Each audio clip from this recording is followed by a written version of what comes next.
un economista i una empresària treballen plegats per investigar les fórmules de l'èxit de les grans empreses catalanes. Estan buscant el factor clau. El sentiment de pertànyer a un grup, això és fantàstic. M'agrada ser referent de nenes, però també de nens. Ens tindran defensant els interessos del Barça fins l'última gota del nostre sang.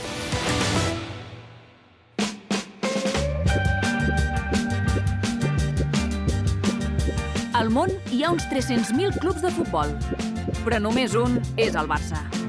D'entrada, és l'únic club que es defineix com a més que un club. Una virtut que acaba pesant com una llosa, perquè no n'hi ha prou fent coses, sinó que s'han de fer bé. Si no, els aficionats s'enfaden. Segons la revista Forbes, el valor del Futbol Club Barcelona és de més de 4.500 milions de dòlars. És el més valuós del món. Per això, no és estrany que al Barça hi hagin jugat els cracs més importants del món.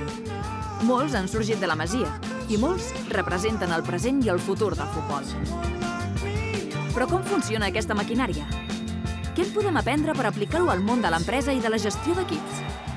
Comença la investigació dels factors clau del Futbol Club Barcelona. Tu no ets futbolera, però has anat mai al Camp Nou? I tant, moltes vegades. A casa, com a cultura, el Barça i el Camp Nou i les vivències s'hi han sigut sempre. Jo, el primer record que tinc del Camp del Barça, això revelarà la meva edat, és veure impactant el color verd de la gespa. Perquè jo sóc de l'època en què la televisió era en blanc i negre i no havia vist mai un camp de futbol verd, no? Els camps que jo jugava. Ara que ja hem trencat el gel, és hora de fer-se les primeres preguntes. Tota investigació ha de començar posant sobre la taula qualsevol dubte. Tu vas ser part de la Junta, recordo, uns quants Jo vaig anys. ser part de la Junta, la primera Junta de la Porta. És una feina o és un hobby? És un hobby. És un hobby. La Junta Directiva, a diferència dels ministres d'un govern o els consellers d'un govern, no cobren res. Quina diferència hi ha entre un club i una empresa, si és que n'hi ha? Home, el Barça és una empresa estranya en el sentit de que la major part d'altres empreses de les que parlarem, el seu principal objectiu és guanyar calés. I quin és l'objectiu del Barça, llavors? Guanyar títols. Fixa't, si el Barça presentés uns números al final d'any amb molts beneficis i cap títol, la gent se'ls hi tiraria a sobre. Això és molt important per entendre de quin negoci estem parlant, de quin sector estem parlant.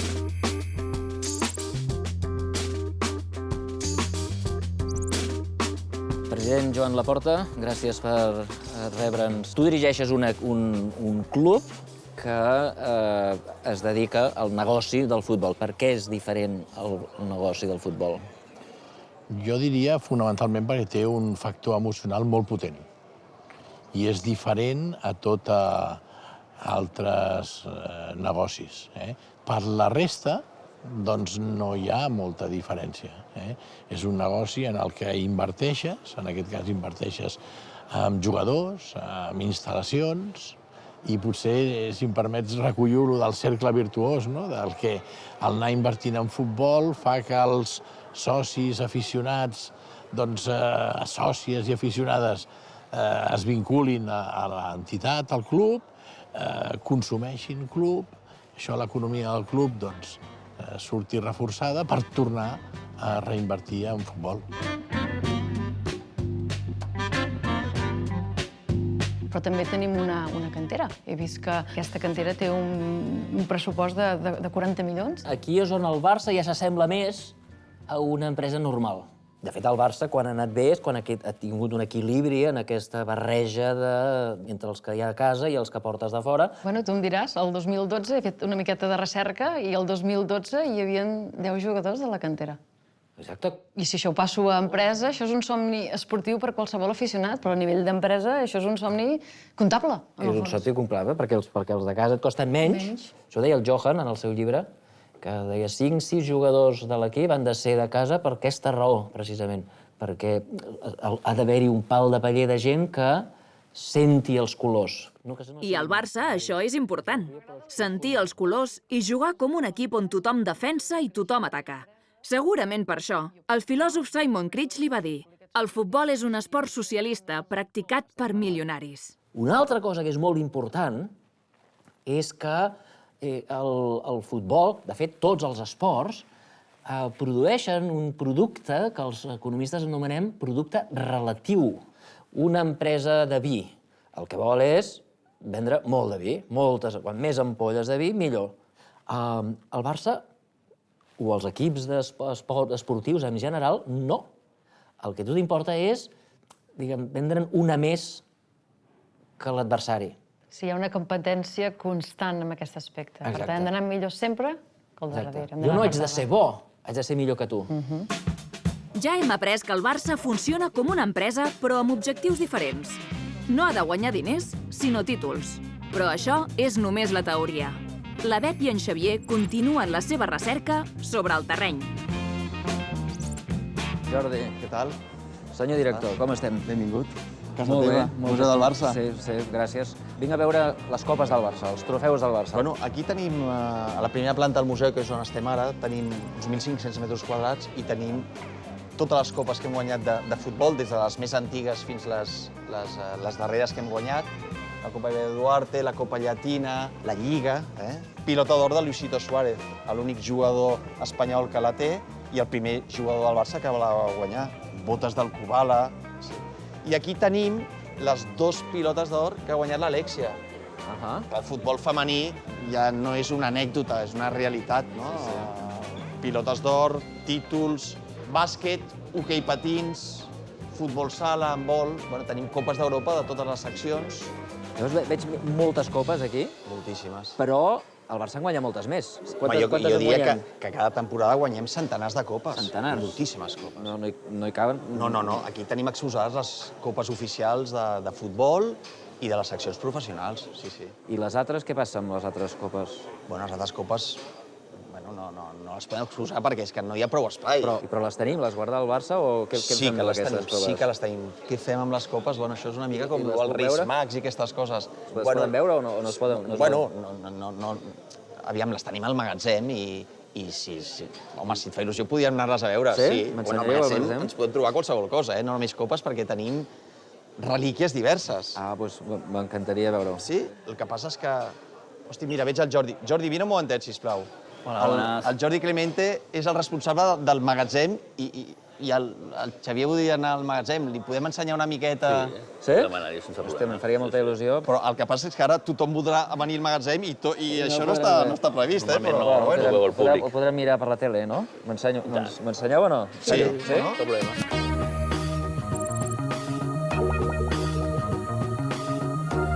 Pues mira, aquí está el buffet. Mentre en Xavier és al museu, la Bet entra fins a la cuina de la Masia per descobrir alguns dels factors clau de la fàbrica de talents del Barça. Això que és la cuina, Sí, Ja directament entrem a dintre. Sí, esta es la cocina. Hoy tenemos aquí la salsa, una salsita. Semblava xocolata després de... Sí, no es chocolate. Hola! Hola. I totes aquestes copes? Los torneos que van ganando. Supercopa, Por ejemplo, mira, este es un cadet anillo masculino. que dejó el Xavi Hernández en su día. Ah, sí? Sí, esto lo dejó él. Y aquí las chicas, Ona, la Vicky y Martina. La Martina. Ai, que motiu, que maco. Sí. Oh, Y esta, mira, la foto de la antigua Masía. Tots, quan parlem de la Masia, pensem en Sí. la Masia. En la Masía esta, en esta En Masía. l'edifici. Gràcies per sortir dels fogons, per venir a parlar amb mi un momentet. L'alimentació és un factor clau per qualsevol esportista. Exacto. Per tant, tot i que poden tenir els seus entrenaments i les seves habilitats, si l'alimentació no hi és, hi ha algú que està desequilibrat. Per tant, és una feina de molta importància. Lo que pasa es que ahora nosotros los menús los diseñamos junto con la dietista del club. Vale. Y claro, ahora son un poquito más controlados. Cuando estábamos nosotros al principio en la otra Masía, no era tan estricto como ahora. Era más patatas fritas, Ahora no pueden repetir. Si hi ha restriccions en aquest aspecte, no? Sí. Porque lo que hemos dicho, cuando los llevas a la mesa te dicen, José, que a mí no me gusta, por ejemplo, pues Andrés, no me gustan las espinacas. Bueno, pues le damos otra solución. Le dábamos otra. Hi havia preferències en moments Es que a mí el donats. pescado no me gusta. Pues di que no te encuentras bien y te haremos una tortilla, ¿me explico? Algo. Era Pero el niño tenía que comer. lo mimábamos mucho. Això antigament, actualment, ho podeu fer-ho? actualment no se puede hacer. Bueno, eso es diferente. Aquí ahora son 100 y pico lo que están comiendo No podeu cada fer día. preferències. No, a no ser que esté malito el niño, sí, se le hace otra comida aparte, si no... Hombre, si es todos una comen dieta, ya igual. viene marcada por los médicos. Sí, realment heu fet com de pares, Sí. perquè des del moment que te'n Sí. fas càrrec de cuinar per ells cada dia... Exacto, y de tener una relación más que una cocinera, sino Exacte. algo, no sé, como una amiga en algunos, como una madre. Entonces, Tan. siempre, siempre, siempre, todos los años, cuando me decían que se iban, todos echaban una lagrimita. Al final es todo, si tú te acercas, se acercan a ti. Hombre, ellos tienen sus fases malas, ¿eh? Porque ellos cuando tienen su competición y a veces alguno va al banquillo, cosas lo pasan mal. Y luego nos los hemos encontrado capibajo en la entrada, sentado en el banco. ¿Qué te pasa? Pues la mala racha que se tiene. Clar. Una lesión que no desean en ese momento, porque es un momento mejor, se lesionan, se vienen abajo y la reflexión es, oye, que antes que tú ha habido otros grandes jugadores, pues Puyol, el Iniesta, el otro, que han estado lesionados, y ahí los tienes, han acabado sus carreras. I fora de la Masia teniu l'opció d'estar en contacte amb ells i retrobar-vos de vegades? Con Iniesta. Iniesta nos invitó a su boda. Ah, molt bé. Y bueno, fue algo fantástico, lo pasamos genial. Siempre ha sido muy cariñoso con nosotros y nos lo dijo. Nos dijo, os invito a mi boda, dice, porque para mí vosotros habéis sido como mis segundos padres. Anem a veure on magatzem. Agafarem un ascensor.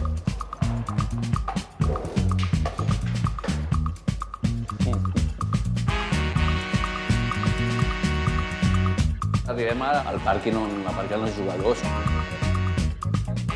Són les catacumbes sota l'estadi. Això per seguretat està tancat. I la clau només la tinc jo. Només hi ha una clau. Sí. I això és la sensació de la darrera escena de l'Arca Perdida. Més o d'Indiana menys. Jones, eh? A veure quin és el càliz verdader. Hasta inclús tenim el primer Carranza que va guanyar el club. Aquest és el primer Carranza. Primer Carranza i de quin any és, això? 1960. Hòstia. Pesa, eh? Sí, sí. I aquestes botes gargantuesques? Aquestes són... A veure si ho adivines. No sé, el gasol? No, Què és? el Dueñas. El Dueñas, clar, hosti. 55 i mig. Que bèstia. 55 i mig. Quin és el trofeu que et fa més gràcia, tu? Que li ensenyes als teus fills quan venen aquí? A veure, per mi sempre és la Champions. Sí? Sí. Hem tingut rèpliques per poder donar la possibilitat doncs, a les penyes o donar la possibilitat de fer alguna exposició externa itinerant. I aquestes rèpliques les guardeu aquí? Sí, aquestes rèpliques les guardem aquí i les tenim allà. Puc aixecar la Champions? Sí. Puc aixecar. Faig cara de guanyador? Sí, i tant. I aquí hi ha un pilar de l'Alexia Putellas, Sí, aquí? això és una exposició que vam fer. I és que jo em quedo... Jo soc una miqueta de drapaire, també, eh? Vull dir, hi ha moltes coses que me les quedo. Quan va guanyar la primera copa vam fer una exposició i llavors, doncs, clar, bueno, a mi em va fer gràcia el d'això i m'ho vaig quedar perquè mai se sap, no? Sí, aquesta pilota l'he trobat avui. Està Belardo, està Gesp, està... Dic, ostres, aquesta pilota. I al final he pogut trobar el paper. Dic, bueno, he trobat el paper i ja puc casar-ho amb la pilota, no? Però és un partit que van jugar a Barça contra l'Atlètic de Madrid. Barça Atlètic de Madrid de l'any 98. 98. I, escolta'm, i aquells vaixells d'allà... Això és el Colombino, que també és un trofeu igual d'estiu, que es jugar a Huelva. Però més o menys totes són les mateixes formes, en el Carranza, el Teresa Herrera, els Colombinos... Els agrada dilapidar diners amb... Sí, no, a vegades... Amb copes que acaben als soterranis dels museus. Sí.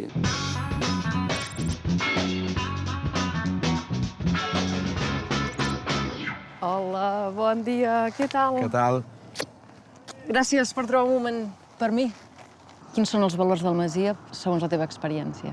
Sobretot tindre respecte al company, perquè pot ser que el mateix company jugui a la mateixa posició que tu. però que tens que conviure amb ell, i tens que compartir moltes hores junts, i tens que intentar que quan decaiguis, ell t'ajudi a aixecar-te, i al revés, i tu ajudar-lo amb ell. I aquests valors que tu vas adquirir durant la teva estada, si ho traslladem o ho traduïm en el camp, com ho podríem compartir? Equip. Equip. Equip. Val. Que tot el que uneix una residència, com és la Masia, es tradueixi en el rendiment a l'equip, no? Que si podem defensar tots junts, defensem tots junts, que si podem atacar tots junts, ataquem tots junts, i que vagi tot vinculat a que la unió faci la força. Faci la força.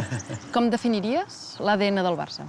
És la meva vivència des de petit. El meu pare m'ha portat, i me'n recordo perfectament, als 6-7 anys una camiseta del Barça, i he anat creixent amb aquesta camiseta dins meu per poder ser jugador del Barça. Segurament no era el millor jugador tècnicament, ni era el més alt, ni era el més fort, ni el més corpulent. Però corries molt? Bueno, sí, aquesta és la capacitat que tenia. Sí, això sí que ho tenia. Important recordar-la. No, i m'entregava molt, no? Però que al costat meu han passat molts companys que no han tingut la sort de triomfar al futbol, per lo que sigui, per lesions o perquè al final se'ls ha desviat el camí. Per exemple. I 10 anys vas portar el juvenil B i també els deia el mateix. Vés a saber on acabarem tots. Que tinguem clar que algun dia tenim que marxar de Can Barça i quan marxem siguem preparats. El Barça acumula títols i també valors. A la Masia no només perfeccionen el joc, sinó que també inculquen una manera de ser. Però què més en podem saber del Barça? El Barça és, a banda d'una empresa en un sector especial, una empresa especial en el sector especial. I és que la major part de clubs de futbol són societats anònimes. Per tant, la gestió en aquest cas seria com una empresa normal i corrent, amb l'objectiu també de guanyar títols. Però el Barça no.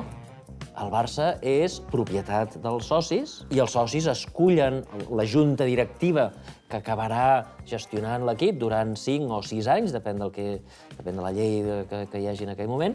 I fins i tot, al ser una democràcia, fixa't una cosa que passa molt estranya, que és si el Barça tingués molts beneficis un any i no guanyés la Lliga o no guanyés cap títol, els socis, aquest grup democràtic de gent que són els propietaris, farien fora el president.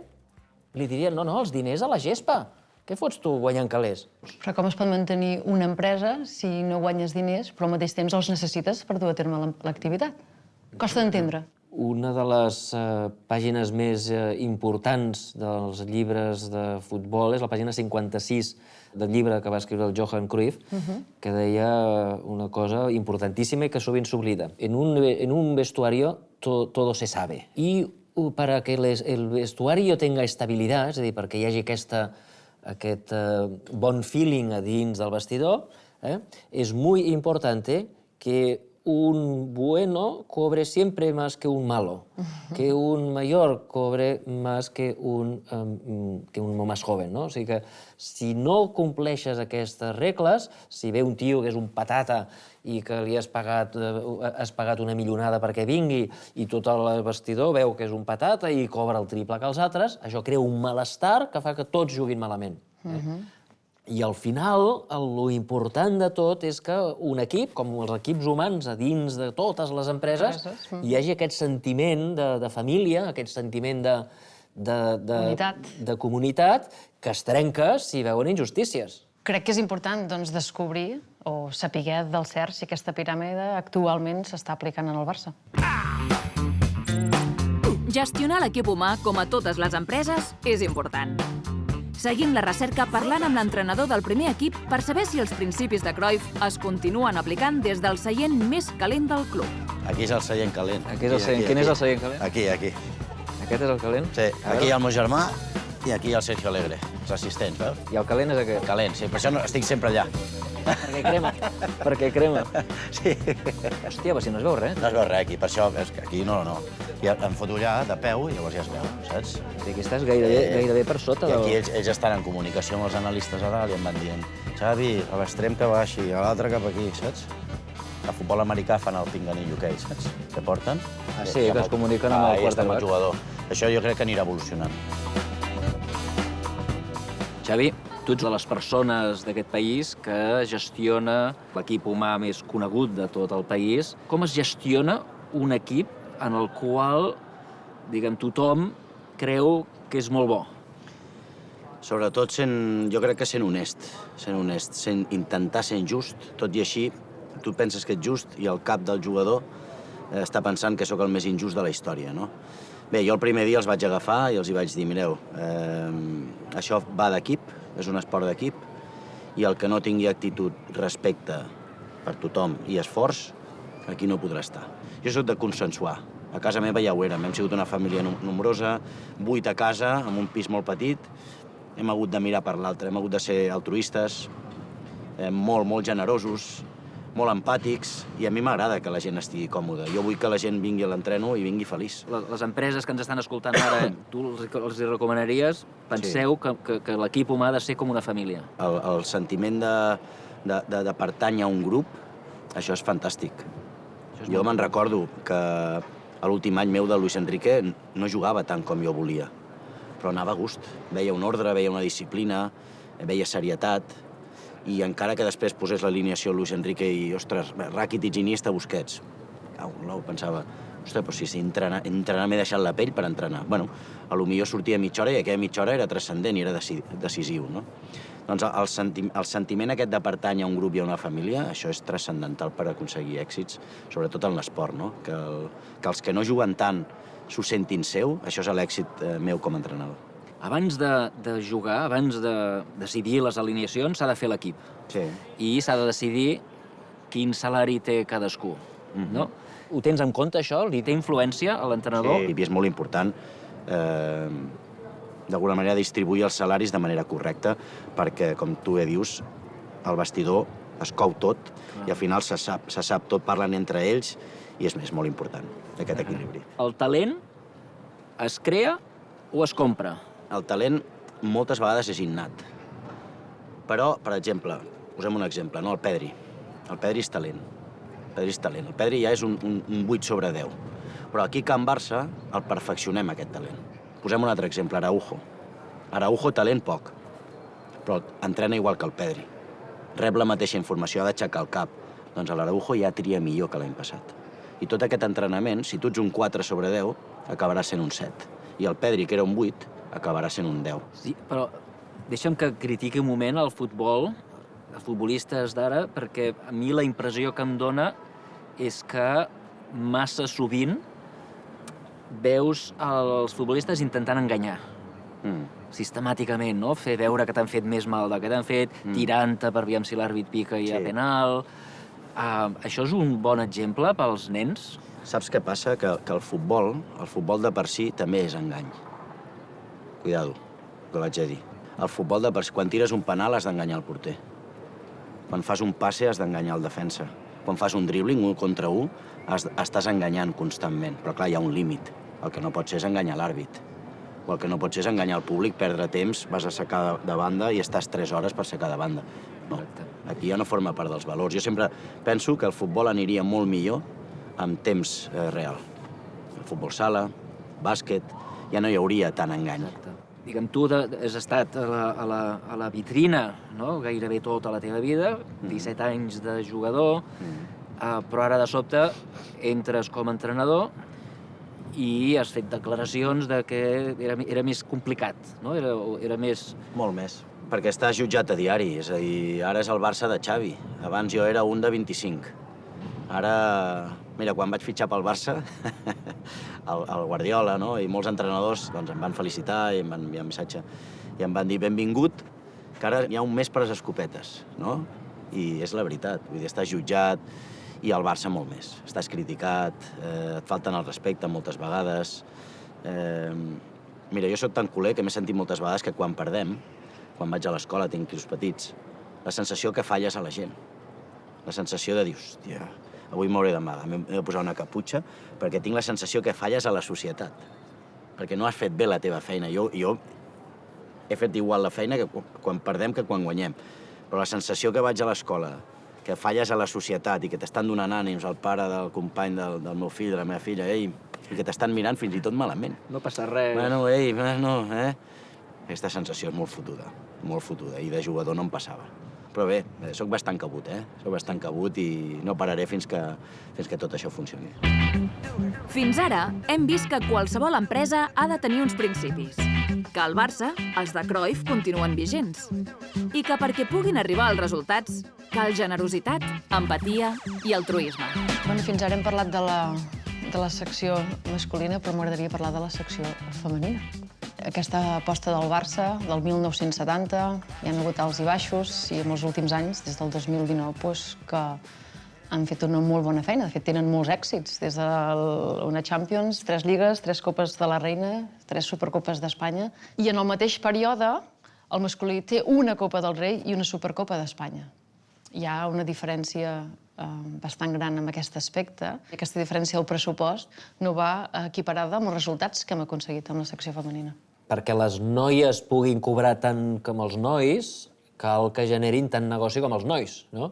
Però aquest any passat, com a mínim 2 vegades, es va demostrar que sí, que les noies poden omplir el Camp Nou, 2 rècords mundials d'assistència en un partit femení. Això demostra que hi ha un camí, perquè hi ha el talent, però a la vegada també hi ha el públic disposat a pagar i a veure aquest talent. De totes formes, vull explorar les causes del factor clau, o factors claus que pugui tenir, i m'agradaria parlar amb l'Aitana Bonmatí, que crec que serà una molt bona font d'informació.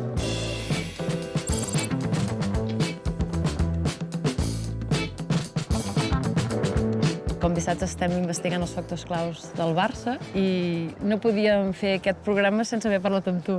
Ets del Barça de tota la vida? Sí, soc del Barça de tota la vida, inclús quan no era futbolista d'aquest club. Sempre se'm recorda el poble, com la nena que anava al bar social on jo anava a l'esplai, on feia música, on passava gran part de la meva vida, com la nena que s'asseia a primera fila quan jugava al Barça i mirava cap amunt. Era l'única nena i això de seure a primera fila sense cadira i no treia la mirada de la tele, sempre m'ho recorda, la gent que m'ha vist créixer. També recordem partits que has fet anteriorment, els 2 amb més públic de la història del futbol femení. Aquestes victòries i aquests gols, com els vas sentir? Bé, van ser moments molt especials i molt únics. Sempre de petita havia somiat amb jugar al Camp Nou amb l'estadi ple. Pensava que això mai seria possible. Recordo quan vam sortir al camp, sobretot el primer partit, amb l'himne de la Champions, amb tot el Camp Nou ple, de gom a gom. Aquell dia molt de pell de gallina, no? Inclús tenia ganes inclús de plorar de l'emoció. Si parlem d'aquests reptes d'aquests pròxims 2-5 anys, vista curta, quins reptes creus que pots preveure? Bé, no sé quins reptes hauran de ser els futurs o els futurs immediats. El que sé és que el Barça s'està fent bona feina. Ara mateix també les jugadores del filial tenen l'opció de la Masia, que jo quan hi jugava no la tenia. Ja s'estan preparant per ser unes professionals des de ben petites. Jo aquest camí no el vaig poder tenir. Per tant, crec que el Barça està sent pioner en moltes coses, no? Què més hem de fer perquè la societat sigui capaç de veure la igualtat en el camp de joc? Jo crec que s'ha de començar molt amb l'educació, no? I l'educació dels nens i nenes. Per això faig molt de referència jo quan dic que m'agrada ser referent de nenes, però també de nens, perquè crec que els nens puguin tenir referents dones des de ben petits. Crec que això els fa créixer amb una perspectiva i amb una visió de la vida molt diferent, molt més igualitària, on no hi ha diferències entre home i dona, no? Amb ensenyar i nosaltres també mostrar-nos com a referents, crec que pot ajudar molt a que el dia de demà la societat sigui més igualitària i no hi hagi tantes diferències a nivell d'home o dona. Gràcies per demostrar que les dones som referents del present i del futur. Moltes gràcies i seguirem lluitant.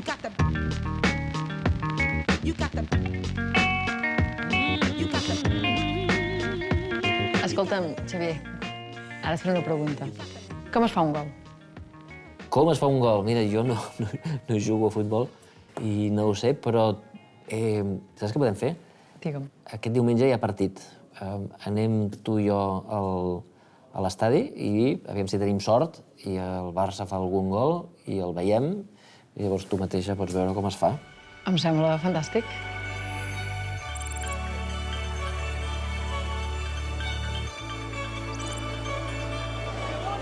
Doncs ja estem a dins del Camp Nou. Home, quin ambient, la veritat. Avui guanyarem o què? Segurament sí. Sí? Sí, home, sí. Avui aquest partit el veuran 700-800 milions de persones arreu del món, Home, tinc pell de gallina, Els gols es comencen a fabricar a la Masia, alimentant els futurs jugadors amb els valors del futbol total. Sergi Roberto hi va arribar de ben jove i va treballar dur. Va passar per les diferents categories i va créixer com a professional i com a persona, fins a aconseguir el somni de qualsevol jugador del planter, debutar amb el primer equip. Res garanteix l'èxit, però pots arribar a jugar al clàssic, rebre una pilota, xutar i...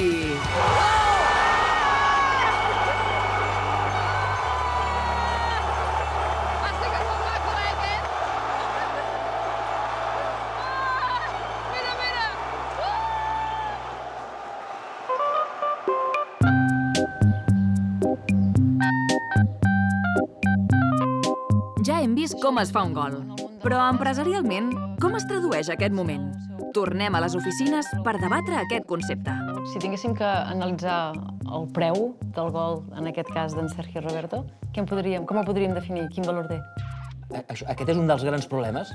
Si jo pago €1 per aquest bolígraf, jo sé que, com a mínim, li trauré una utilitat equivalent a €1. Fixa que amb els gols això no passa.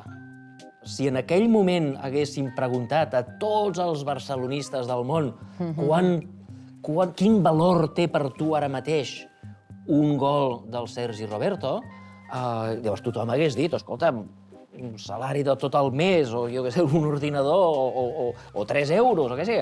El Barça té 200, 300 milions de seguidors al món. Si tu haguessis preguntat en aquell moment, imagina que tots et diuen que el valor que estaven disposats a pagar en aquell moment era equivalent a un bolígraf, un cafè. No molt, no és una felicitat extrema. Si tots aquests 200 milions de persones s'haguessin dit, vol dir que el valor del gol hauria de ser com uns 200 milions. Molt més del que cobren els jugadors, molt més del que ingressa el Barça. Per tant, el valor del que generen és estratosfèric. Hi ha algun retorn cap al club d'aquest moment tan àlgid? El problema és que el Barça no pot cobrar tot això. Resulta que aquells milions de persones que estaven demanant, pregant a Déu que marqués el Sergi Roberto, va marcar. Van tenir un orgasme brutal, 200 milions d'orgasmes per tot el món. Però clar, si en aquell moment el Sergi Roberto hagués anat a passar el platet, tu m'acabes de dir que pagaries 1.000 euros. Llavors tothom diria, no, tothom s'escaquejaria. No hi ha retorn econòmic. Quins altres retorns podem tenir dintre en el club que ens repercuteixin a una forma econòmica, d'alguna forma o altra? Diguem, com que el Barça no pot cobrar tots aquests calés, en aquest món tan complicat apareixen els clubs com a intermediaris per poder monetitzar una part d'aquestes petites felicitats, per tant, vens samarretes, és a dir, que crees tot de petits negocis al voltant del gol, però fixa't que el gol no el vens, no pots vendre el gol, el gol no es pot vendre. Toca parlar amb el màxim responsable del club, el president. Segur que ell ens ajuda a acabar d'ordenar els factors clau del Barça. És bo, i per què és bo, que el Barça no sigui una societat anònima i sigui una democràcia? El Barça és bo que no sigui una societat anònima perquè això ens fa pertànyer a la comunitat.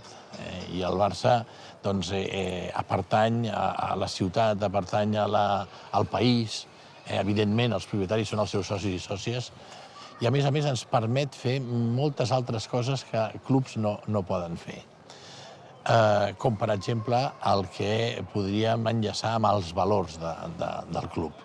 El Barça és, jo ho resumiria, Cruyff, Masia, Catalunya, UNICEF. O sigui, tu pots entendre un Cruyff com un estil genuí de jugar a futbol, pots entendre la Masia com la fàbrica dels somnis en els que els jugadors que hi arriben, els nens que arriben, somien amb jugar en el primer equip del Barça.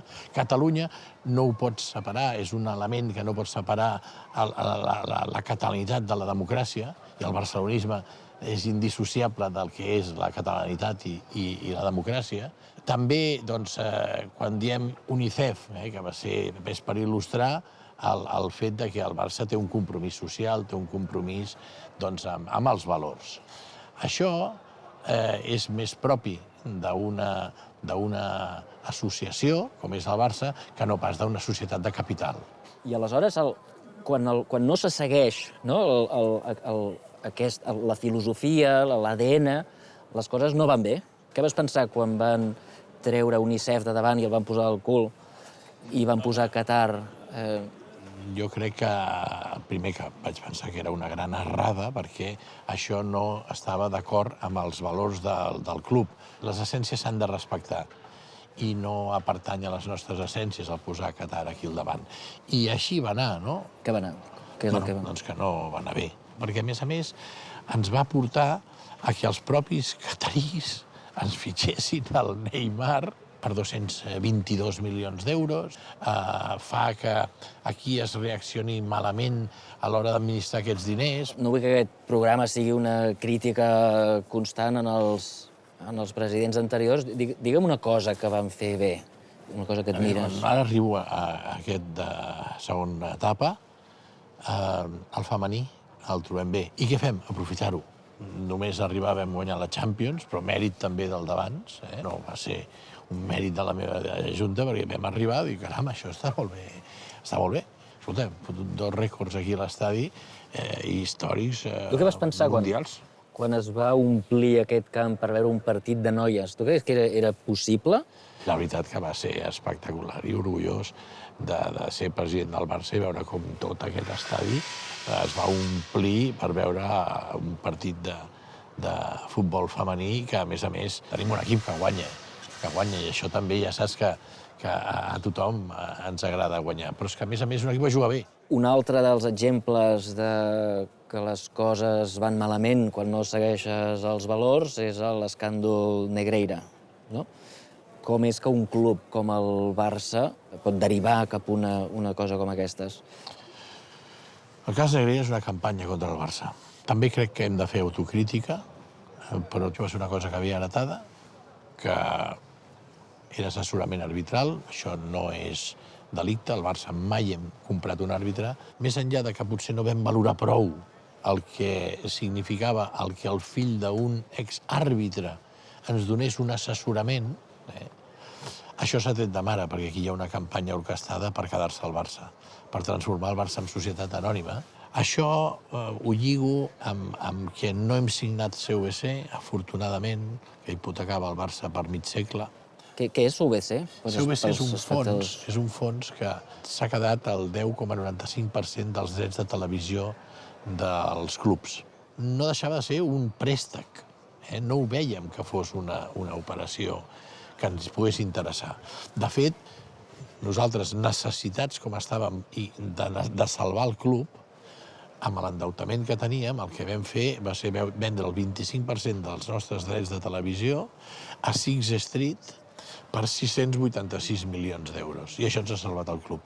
No ens l'ha acabat d'arreglar perquè tenim un dèficit operatiu encara de 200 milions, que estem atacant-lo amb un pla d'austeritat, però sí que el que no veiem era el de CVC. La Lliga proposa una palanca a tots els clubs, incloent el Barça, de que es venguin el 10% dels drets futurs de televisió durant 50 anys, a canvi d'uns calés d'ara, i la condició és que el Tebas ha de seguir... Una de les condicions és que el Tebas seguia durant... Primer 15 anys, després es va quedar en 8 anys, si no recordo malament. I amb un salari concret o...? El salari que té és un salari que l'altre dia veia els salaris de presidents de bancs i el doble. Se'ns deia que si fèiem aquesta operació ens donaria fair play, el 15% de fair play. Que es donaria fair play si signeu aquest contracte. O sigui, la Lliga diu... A tots els clubs, Això els donava una part de fair play als clubs. Però això no es diu xantatge? Bueno, això està als jutjats. Si firmeu amb mi un contracte que a mi em manté com a assalariat il·lustre durant 10-15 anys, us donaré permís per fitxar, i si aconseguiu els mateixos calés per altres vies, no us donarem permís per fitxar. Això es diu xantatge, no? No podreu fitxar o no us ho posaré tan fàcil. Sí, clar. Nosaltres ho vam veure així. I aleshores vam dir que no. I això, doncs, clar, ens han posat la creu amb això. I és que arribes a la punyetera conclusió de que, mira, escolta, molt lícitament, a Catalunya pot ser dins de l'Estat, fora de l'Estat, però fins i tot dins de l'Estat, tots els elements que identifiquen la nostra catalanitat, hi ha alguns, no tots afortunadament, però hi ha alguns que no ho poden pair.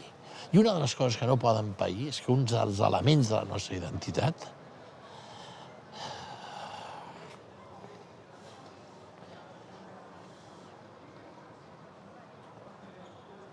sigui el Barça. Això no ho poden pair. I intenten per tots els medis, tots els mitjans, quedar-se'l. I aquí, doncs, els senyors de la Lliga, els DVC i altres poders establerts, que el que volen és això, que sàpiguen que ens tindran defensant els interessos del Barça fins l'última gota de la nostra sang. I això ho fem perquè estimem el Barça. Moltes gràcies, president.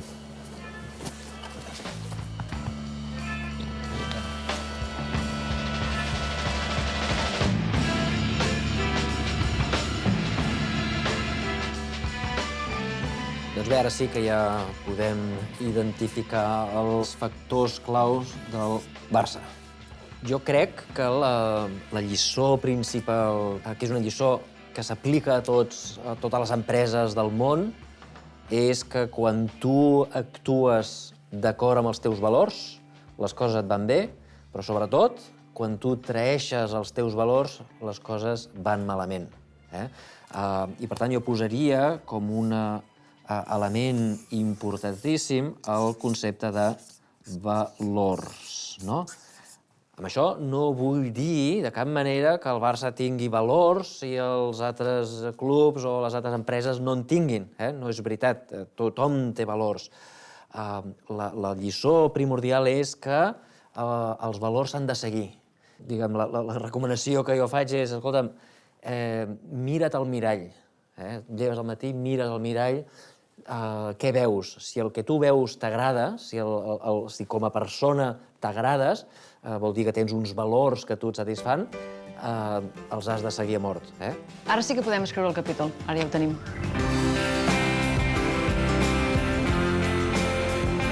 Molt bé, el factor clau. Gràcies per ensenyar-nos com funciona un club de futbol. Sabem de primera mà que és difícil de gestionar. Sobretot el Barça. Estic d'acord. Tothom parla de l'ADN Barça i nosaltres l'hem volgut entendre. I creiem que, parlant amb tots vosaltres, ho hem aconseguit. Espero que sí, que heu aconseguit saber què és això de l'ADN.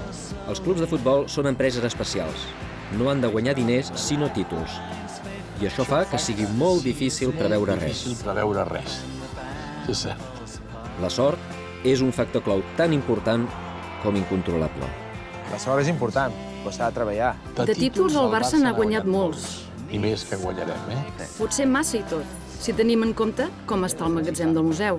Està bastant ple. Anar-hi ens ha servit per descobrir la passió blaugrana de persones com en Jordi Penes i en Jordi Clemente. Visitar-vos també ens ha permès entendre per què els valors compten i molt. Els valors que m'han ensenyat és el més important que m'emporto. L'aposta pel femení n'és un exemple. Sense aquests valors no hauríem pogut gaudir del talent de jugadores com l'Aitana. Tenim una responsabilitat molt gran tot el que formem part d'aquest club. Passejant pel club hem descobert una maquinària que cou l'èxit a foc lent i amb passió, com la que mantenen el Fernando i la Josefina. Parlat amb la Josefina, Veig que aquí heu arribat a les entranyes del club, Que fa anys que alimenten els cracs del futur amb els valors blaugranes. Nos halagáis bastante diciendo que somos como una fuerza también para ellos. Fer família també forma part de l'èxit del club, no? Ens hem assegut en una de les cadires més calentes del món. Hòstia, sí que crema, sí que crema. La de l'entrenador del Barça. La cadira més calenta, sí. Jo sempre li dic al Presi que només hi ha una cadira més calenta i és la seva. I Johan Cruyff, esclar. Els fonaments de la manera de jugar que agrada a tots els culers els va posar ell. Transcendental, la figura de Johan. Perquè ha fet escola. Però l'ADN té una trampa. No el pots trair. La idea no la canviarem, mai. Si fas res que hi vagi en contra, n'acabaràs pagant les conseqüències. És que és veritat, el Barça és més que un club, és així. Ens heu ensenyat que tot això és el Barça. El que toca la fibra. toca la fibra. Una empresa que ven el producte més bonic del món, la il·lusió. Moltes gràcies. Visca el Barça.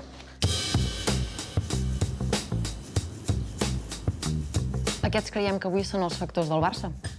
Sí, però que tothom recordi que tot això demà pot canviar. Ho tenim? Pleguem? Vinga, Va. ja està.